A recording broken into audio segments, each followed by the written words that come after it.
એટલે આપણે આ 10મા ચેપ્ટરના હવે ચોથા વિભાગની વાત કરીએ છીએ. આમાં આપણે આ ચતુષ્કોણની વાત કરીએ. હવે ચતુષ્કોણના ખૂણાના જે 4 ખૂણા હોય એનો સરવાળો કેટલો થાય એ સાબિત કરવાની વાત આવે છે. એટલે આપણે જે આગળ શીખી ગયા હોય એનો ઉપયોગ અહીંયા કરી શકાય. એટલે આ બહુ સહેલું છે. એટલે આપણે જોઈએ કે આ જે ચતુષ્કોણ છે, ABCD ચતુષ્કોણ, એના ચારેય ખૂણાનો સરવાળો આપણે જોઈએ છીએ. BCD તો આ ખૂણો A વત્તા ખૂણો B વત્તા ખૂણો C વત્તા ખૂણો D એ કેટલો થાય એ શોધવાનું છે, એ સાબિત કરવાનું છે. તો આપણે પહેલા ત્રિકોણ શીખી ગયા હતા. એટલે આ ત્રિકોણ આપણે ABC PQR ત્રિકોણ હોય તો એના ખૂણાનો સરવાળો ખૂણો P વત્તા ખૂણો R વત્તા ખૂણો Q તો હોય તો એનો 180 થાય એવું આપણે પહેલા શીખી ગયા છીએ, ત્રિકોણ શીખી ગયા છીએ. તો હવે એનો અહીંયા ઉપયોગ થઈ શકે કે નહીં? આપણે ચતુષ્કોણના ખૂણા જોઈએ છીએ. તો શું કહે છે કે ધારો કે તમે આને વિકર્ણ દોરો. આપણે શીખ્યા કે ચતુષ્કોણને વિકર્ણ દોરે. જો વિકર્ણ દોરો તો એ ચતુષ્કોણ છે એના બે ભાગ થઈ જાય, બે ત્રિકોણ થઈ જાય. એટલે આ ચતુષ્કોણ આ ABCD છે એને વિકર્ણ દોર્યો. વિકર્ણ દોરવાથી આ બે ત્રિકોણ થઈ ગયા, ABD અને વત્તા BCD. આવા બે ત્રિકોણ થઈ ગયા. તો હવે 180 ત્રિકોણનો ખૂણાનો સરવાળો થાય એ આપણે જો સાબિત કરવું હોય તો કેવી રીતે કરાય?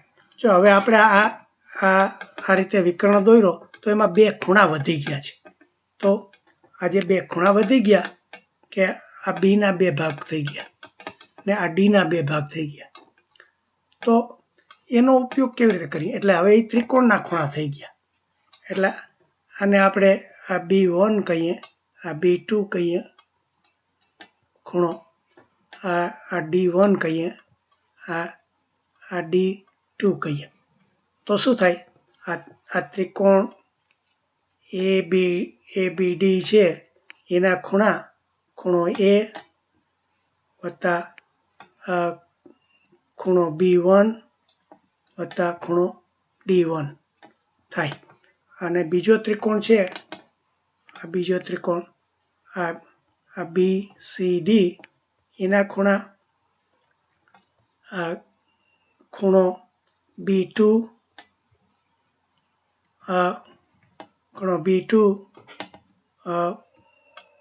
વત્તા ખૂણો C વત્તા ખૂણો D2 થાય. હવે બે ત્રિકોણ આપણે કીધું ને કે આના ચતુષ્કોણના ભાગ છે. એટલે જો આ બે ત્રિકોણના ખૂણા લઈએ તો આનું આપણે 180 હોય અને આનો 180 હોય. બે ત્રિકોણ થયા, બેનો થયા. તો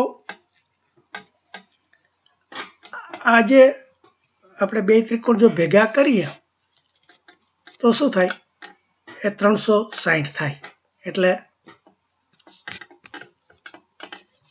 મને ખબર નથી ચોપડીમાં કેવી રીતે કર્યું છે, પણ હું મારી રીતે એટલે આપણે વાત કરીએ છીએ. તો આજે આ બધા જ ખૂણા થયા. હવે આ બધા જ ખૂણાને આપણે લઈએ તો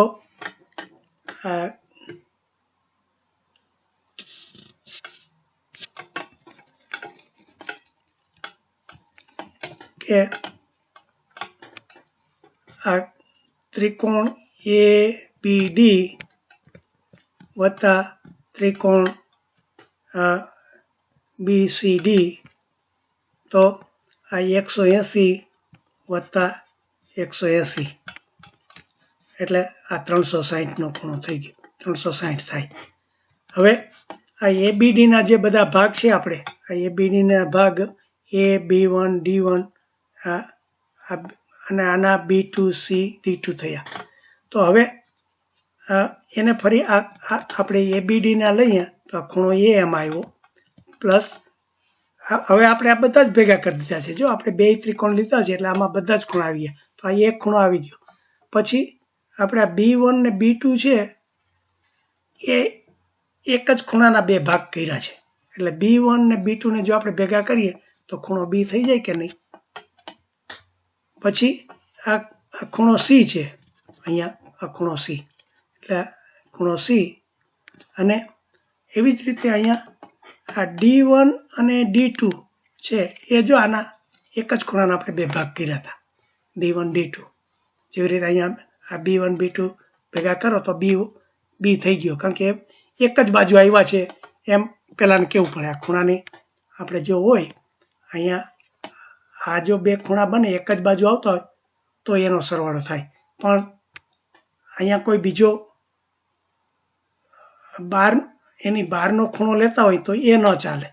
એટલે એ ખાલી બીજી શરત છે કે આ તમારે અંદરના ખૂણા જો બે હોય ને તો જ એ બંને સરવાળો થાય. એટલે એવી રીતે આ D1 અને D2 નો આપણે જો સરવાળો આ D1 D2 નો કરી નાખ્યો તો એ D થઈ ગયો, આખો D થઈ ગયો, એટલે આ D થઈ ગયો. તો જો આ ચારે ચાર ખૂણા આવી ગયા, કે આ ABCD ચારે ચાર ખૂણા આવી ગયા, ને આપણે કેટલો સરવાળો આવ્યો? આ 360, કારણ કે ત્રિકોણ ઉપરથી લીધું.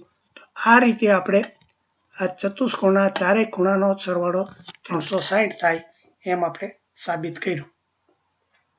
એટલે આ રીતે ત્રિકોણ ઉપરથી આપણે ચતુષ્કોણના ખૂણાઓને સાબિત કર્યા.